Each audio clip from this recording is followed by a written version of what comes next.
anything to you, but it eats you within if you see somebody else prospering and you don't want a blessing to be with that person. You want Allah must take it away. That's what we discussed, right? Also, if you look at the sons of Hazrat Yaqub alayhi salam, they were the sons of a prophet on whom they were jealous.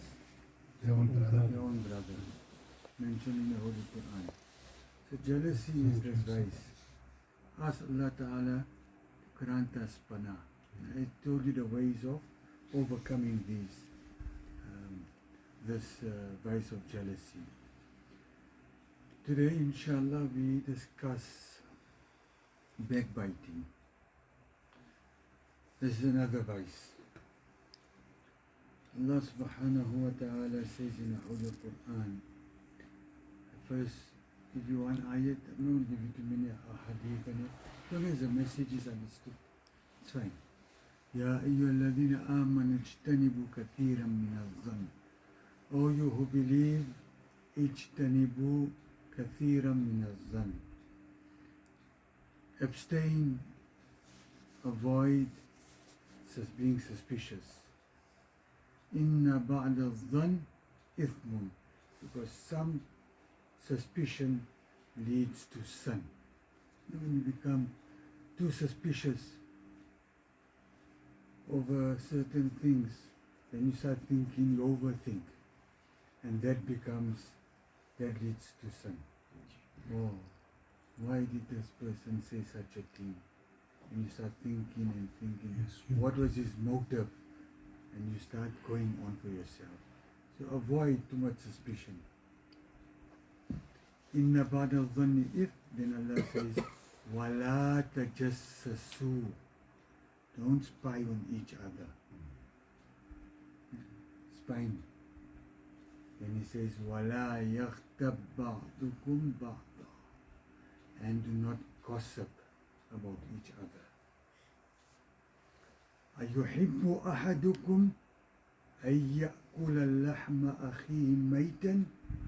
Would you love to eat the flesh of your dead brother? Would you love فكرهتموه? You would detest it, you would abhor it, you would dislike it. واتقوا الله. Fear Allah. So ya Allah subhanahu wa ta'ala in this verse is warning us about backbiting, about gossiping. Our beloved Prophet sallallahu alaihi wasallam, Abu Hurairah radiallahu anhu narrates that our beloved Prophet sallallahu alaihi wasallam said, hadith is found in Sahih Muslim, in Abu Dawud as well. Our beloved Prophet sallallahu alaihi wasallam said, he asked his companions, do you know what is backbiting? They replied, Wallahu wa Rasuluhu alam. Allah and His Rasul knows best. He said, it is to mention something about your brother which he dislikes. So they said, Ya Rasulullah sallallahu alayhi wasallam, what if you are saying is true about that person? What if we are saying is true about that person? Our beloved Prophet sallallahu alaihi wasallam said, if what you are saying is true about that person, in his absence, now you are speaking bad about him. But what you are saying is true. What if you are saying true about that person? That is called ghiba, backbiting. And what if you are saying about that person is not true? Then that is called slander. You are reviling that person. So if you speak in the absence of that person, what is true, it is still called backbiting. You are listing all the bad qualities of that person, or you going on for yourself. And if you are now speaking things that are not true, which we call malicious gossip, then you call that slander. Our beloved Prophet ﷺ said, La yadkhulul jannah nammamun. a namam, a slanderer, will not enter paradise. Just imagine how much of fitna you are creating. You are slandering that person, you are accusing that person, you are talking ill about that person, things that are not even true. And this becomes like, you go and you publicize it, and especially if it is not true, and people now start looking down upon that person. How often, how true it is, how often we find in our own communities it's taking place. And do we ever one day and say, you know what, let me verify what this person is saying. Let me go and ask that person if this person said such and such thing, or he did such and such a thing. Or we just take it granted because we entertain this gossip. We love to hear stories. Did you hear? Did you see? Do you know? When you meet in gatherings and you want to discuss and let one chat about everything else. So therefore, even the visits, keep it short, brief, discuss what you have to discuss, and then make it, because afterwards what happens, you start discussing unnecessary things. You don't know what else to say, then you start talking obscene things or nonsense. So, لا يدخل الجنة النمام. Another hadith our beloved Prophet ﷺ says that he asked the companions, do you know who is bankrupt? They said, Ya Rasulullah ﷺ, that person who does not have wealth and property. He says, no. That is not a person. In my ummah, that person is bankrupt. Who backbites, who gossips about other people, who takes things unlawfully away from other people, who deprives them, who creates bloodshed. These people who go about slandering and accusing people, they are bankrupt. Why they are bankrupt? He says on the day of Qiyamah, these people have read Salah, Siyam, they have performed all these good deeds. But on the day of Qiyamah, they'll have no good deeds in their account. Why? Because they were gossiping and backbiting, so all these good deeds were taken out of their account and given to that person whom they have backbited about.